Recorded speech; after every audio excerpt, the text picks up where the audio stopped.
अथ श्रीयथार्गलास्तोत्रम्।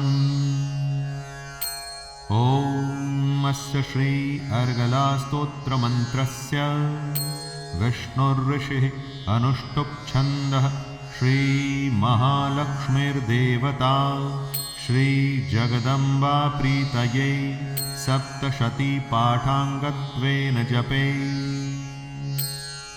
ॐ नमश्चण्डिकायै। मार्कण्डेय उवाच। ॐ जयन्ती मङ्गलाकाली भद्रकाली कपालिनी दुर्गा क्षमा शिवा धात्री स्वाहा स्वधा नमोऽस्तुते। जय त्वं देवी चामुण्डे जय भूतार्तिहारिणी जय सर्वगते देवी कालरात्रि नमोऽस्तुते। मधुकैटभवित्रा विविधात्र वरदे नमः।